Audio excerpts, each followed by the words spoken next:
For 10 long years, she raised a child who was not her own. She cooked every meal, rushed to the hospital during fevers, and saved every coin to buy little gifts that would make him smile. She believed that love and patience would eventually earn her one genuine word, "Mom." But on the day of his coming-of-age ceremony, under the bright banners and flowers, the boy looked past her. Into the microphone, he thanked only one woman, his birth mother, who had left long ago. Applause thundered. She stood frozen at the school gate, invisible, her world collapsing in silence. When she first married him, people whispered behind her back, "She's only a stepmother. Blood is thicker than water. That boy will never call her mom." But she ignored the gossip. The boy was only 7 when she entered his life, thin, quiet, eyes filled with suspicion. His birth mother had disappeared years ago, leaving nothing but a photograph and unanswered questions. The new wife knew she wasn't here to erase the past. She simply wanted to give him something the world had denied: stability, warmth, and a sense of home. So she began with the smallest things. She packed his school lunches with care, cutting apples into little stars. She waited at the school gate every afternoon, rain or shine, holding an umbrella too big for her small frame, shielding him from the storms. When he caught a fever, she stayed up all night with a damp towel and trembling hands, whispering lullabies that were not hers to sing, but came from her heart. Her husband, always busy with work, often brushed off her efforts. "He's your responsibility now. I've got meetings. Don't bother me with the small stuff." She didn't complain. She told herself, "If I give enough, if I love him enough, he will know. I am his mother in all but blood." She saved money from her modest salary to buy him a piano after noticing the way his fingers lingered on the keys at school. She walked home in the dark many nights after tutoring to afford it, clutching coins in her tired hands. When the piano finally arrived, the boy's eyes lit up, and for one moment she thought her sacrifices were worth it. At family gatherings, some relatives rolled their eyes. "Don't get too attached. When he grows up, he'll go back to his real mother." Each comment was like a needle, but she smiled through the pain, pretending not to hear. In her heart, she repeated, "Love has no bloodline. One day, he'll see me as his real family." Years passed, seasons changed. She marked his growth, not with height charts, but with memories. The first time he scored well on a math exam, the time he stood nervously on stage at his school recital, the quiet moments when he accidentally leaned on her shoulder and fell asleep. She cherished each one like a treasure. Still, there were cracks she pretended not to see. Sometimes, when the boy misbehaved, he shouted, "You're not my real mother." Those words cut deeper than any blade. Yet she forgave him, telling herself, children speak carelessly when angry. She convinced herself it was just a phase. But inside, the doubt grew. Was she simply filling a role until someone else returned? Was she a caretaker, a placeholder, destined to be forgotten? Every night, she tucked him in and whispered good night, even when he rolled away, silent. She told herself that one day, when he was grown, he would look back and realize who had truly been there for him. One day, he would call her mom, not out of politeness, but out of love. That hope was the flame that kept her alive in the shadows. As the boy grew older, the distance between them grew too. At first, it was subtle missed hugs, quick glances, shorter conversations. He no longer ran into her arms at the school gate. Instead, he walked out with friends, pretending not to see her, leaving her standing there with an umbrella in hand. She told herself it was normal. Teenagers always pulled away from their parents, but this was different. She could feel it. The bond she had spent years weaving, thread by fragile thread, was beginning to fray. The relatives fanned the flames. At family dinners, his grandmother would sigh dramatically. "If only your real mother were here, she'd be so proud of you." The boy's eyes would flicker, curious, and though she tried to smile, her heart twisted. It was as if, no matter what she did, she could never compete with the ghost of another woman. By high school, the boy had begun receiving secret phone calls. She heard him whispering late at night, the glow of his phone lighting up his face. When she asked who it was, he mumbled something vague and shut the door in her face. She didn't push. She had learned long ago that pressing too hard only made the wall higher. Still, she continued to give. She cooked his favorite meals, ironed his uniform, paid for his extracurricular lessons. Her husband remained distant, often reminding her, "You wanted this role. Don't complain now." She wasn't complaining, at least, not aloud. Inside, she longed for even the smallest sign of gratitude.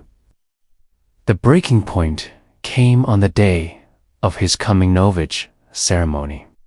It was supposed to be a celebration of all the years that had brought him here, a moment for parents to stand proudly beside their children. She woke early that morning, carefully ironing her best dress, tucking a handwritten letter into her Persa letter, filled with love, advice, and hope. She stood at the gate of the school, clutching a small bouquet of flowers, her heart racing with anticipation. She imagined him spotting her in the crowd, smiling, maybe even introducing her to his classmates as his mother. The auditorium was decorated with bright banners, music, and flashing cameras. Students lined up on stage to thank their parents.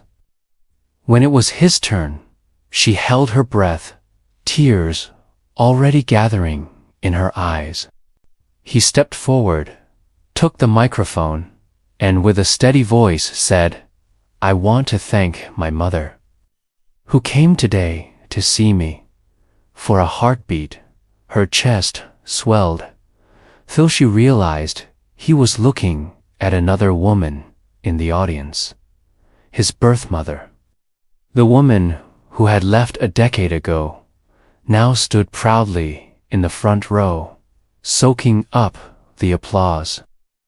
The crowd erupted in cheers. Teachers smiled. Classmates clapped. Her hands went numb. The flowers slipped slightly in her grip. She wanted to move, to shout, to say, "I was there when you cried, when you bled, when you dreamed. I was there every day." But her voice stuck in her throat. No one noticed her standing at the back, invisible. The cameras turned toward the reunited pair. Reporters snapped photos of the boy hugging his birth mother. In that moment, 10 years of sleepless nights, sacrifices, and silent prayers vanished like smoke. She turned quietly, stepping away from the laughter and music. Outside, under the glaring school banners, she stood alone at the gate. The letter in her purse burned like a weight she could no longer carry. For the first time, she wondered if love without recognition was nothing more than self-inflicted cruelty. That evening, she sat alone in the quiet apartment. The bouquet lay discarded on the table, its petals already wilting. 10 years condensed into a single truth. She was invisible. For hours, she replayed the moment again and again. His smile, his steady voice, his arms wrapping around the woman who had abandoned him. Each memory struck her like a hammer. She had believed that love, even without blood, could carve its way into a heart. But now, the truth was merciless. Sometimes, no matter how much you give, it will never be enough. Her husband came home late, as usual. He saw her pale face and sighed. "Don't take it so personally. He's a teenager. You're overthinking." He poured himself a drink and turned on the TV, dismissing her pain as if it were nothing more than a childish tantrum. That was the moment she knew. She wasn't just invisible to the boy, but to the man she had married as well. The next morning, she didn't cook breakfast. She didn't iron uniforms. She didn't remind him to bring his books. She sat at the kitchen table, sipping a cup of tea slowly, letting the silence settle. The boy glanced at her, confused. For the first time, she didn't rush to bridge the gap. In that silence, she felt something shift inside. For years, her identity had been defined by others: wife, stepmother, caretaker, replacement. But who was she beyond those roles? Who had she become after a decade of giving without receiving? The thought frightened her, but also sparked a strange clarity. That weekend, she packed a small suitcase. Not everything, just enough to survive. A few clothes, her favorite book, the savings she had tucked away. She didn't make a scene. No screaming, no ultimatums. Okay. She simply left the apartment key on the table and walked out. For the first time in years, the air felt different, cold, but free. She rented a tiny apartment on the edge of the city. The walls were bare, the furniture sparse, but the space was hers.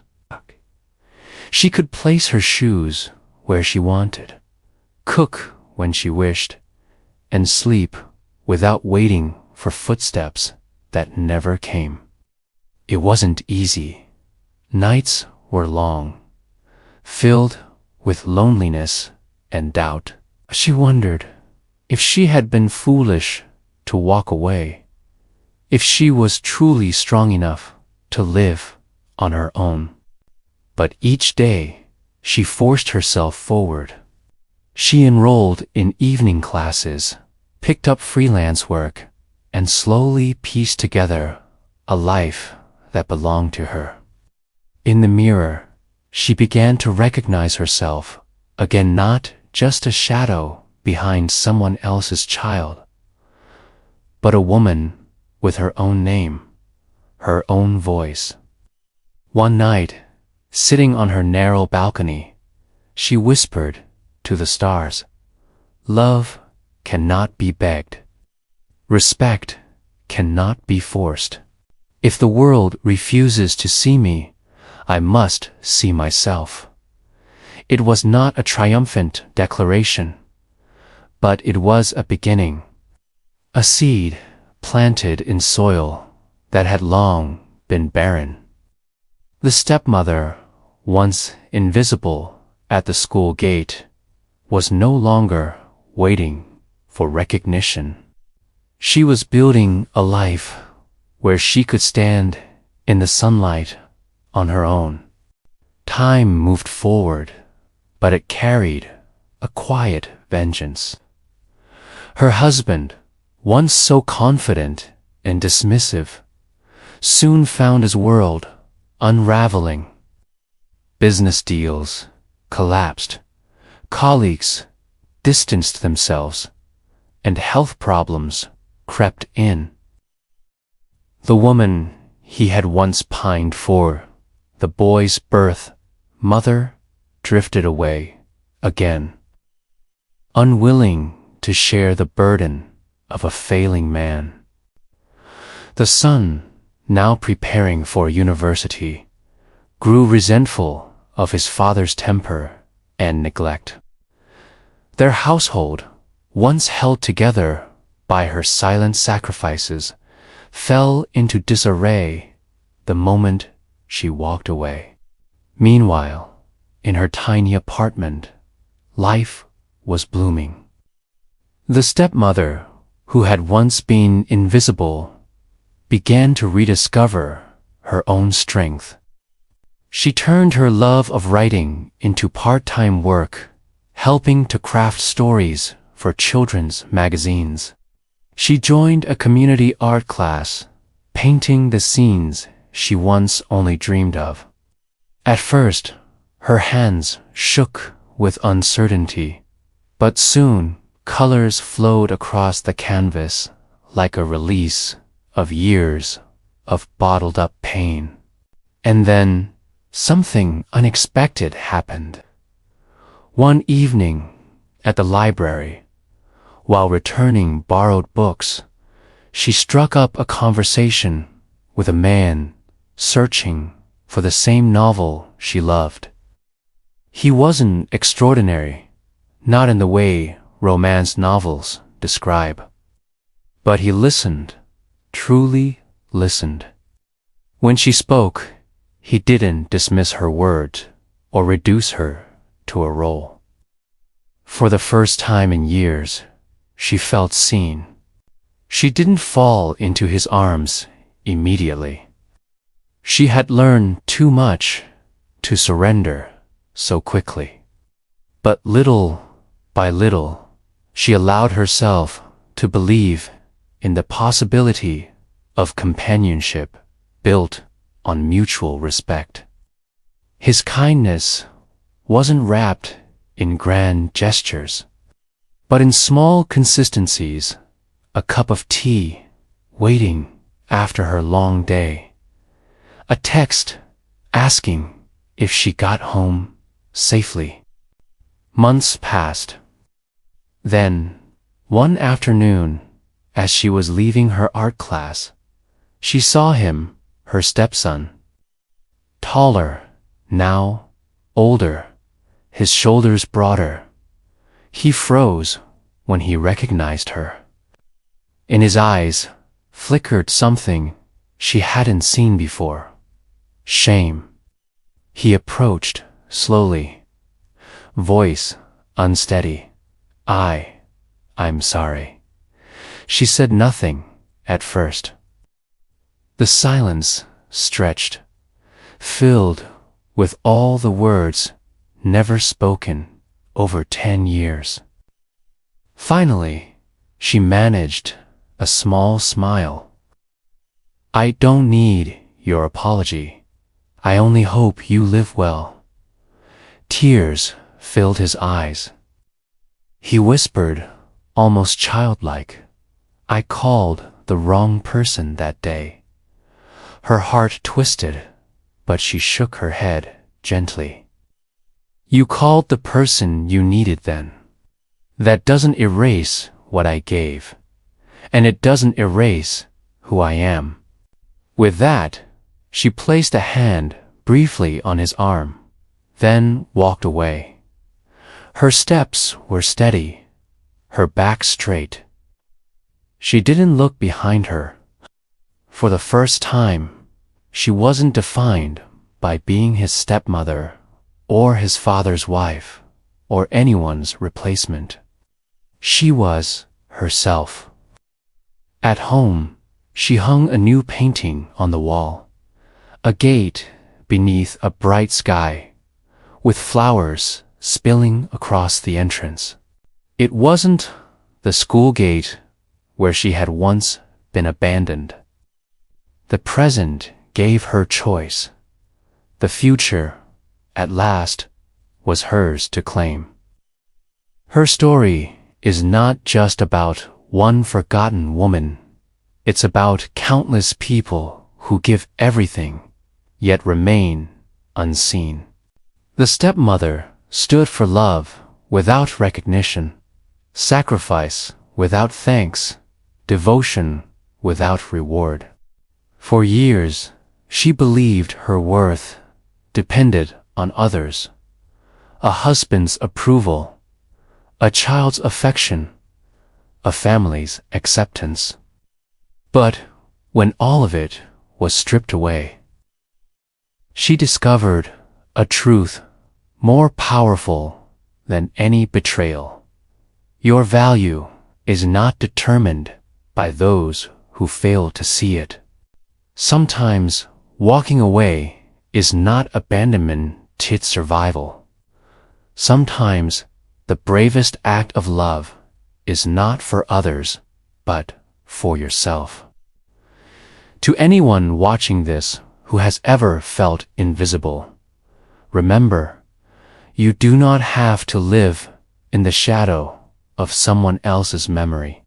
You have the right to step into the light of your own life, to define yourself not as a replacement, but as a whole person worthy of respect, joy, and freedom. If this story moved you, share it with someone who needs the reminder. And don't forget to subscribe for more stories like this, because every voice, even the quietest, deserves to be heard.